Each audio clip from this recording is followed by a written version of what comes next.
It was the middle of the Cold War. The world was armed with thousands of nuclear weapons. One wrong move, one mistake, and millions would die in minutes.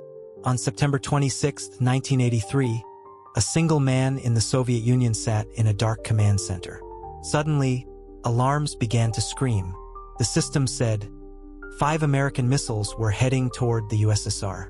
The world was on the edge of World War III.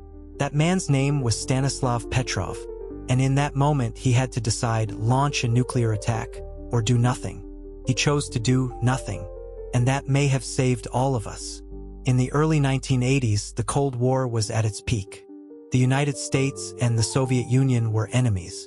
Both had thousands of nuclear weapons pointed at each other. Both believed the other side might strike first. Just 3 weeks before the incident, the Soviet Union shot down a Korean passenger plane, killing 269 people. The US was angry.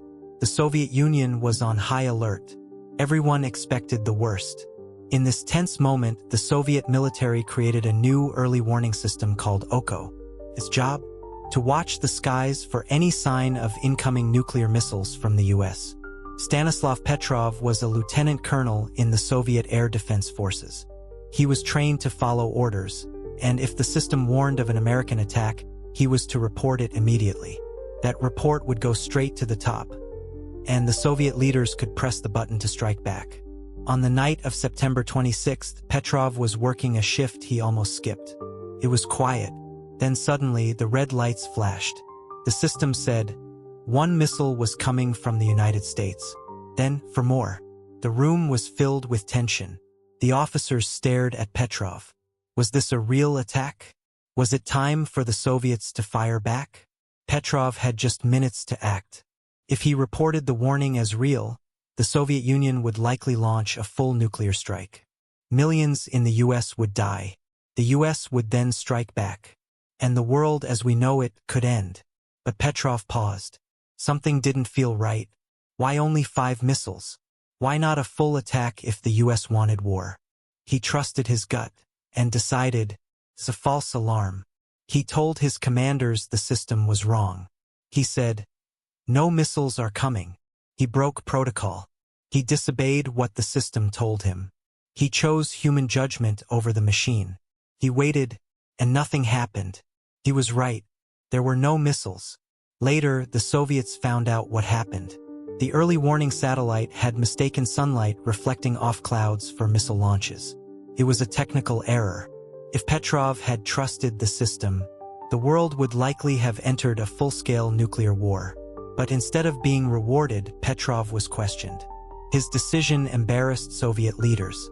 They wanted their system to be seen as perfect. He was not punished, but also not praised. He went back to his life, never telling his story for many years. For decades, no one knew who he was. He lived in a small apartment, away from the spotlight. Only in the 1990s did the story come out.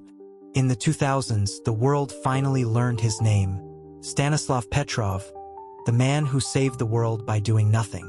He received awards and was invited to speak in other countries. But he always said, "I was just doing my job. I am not a hero." He died in 2017 quietly, but the people who know his story remember him as the man who kept calm when the world almost ended. Stanislav Petrov made the hardest choice a human can make, and he chose wisely. He used reason, not fear. Calm, not chaos. His story is a reminder. Sometimes, saving the world means not pressing a button. It means thinking for yourself even when machines tell you otherwise. In a world full of danger, his quiet courage still shines. If one man had made a different choice that night, you and I might not be here today. Thank you, Stanislav. If you found this story powerful, leave a like, share with a friend, and subscribe for more untold history in simple English. Let us know in the comments. Should more people know Petrov's name? Stay curious. Stay human.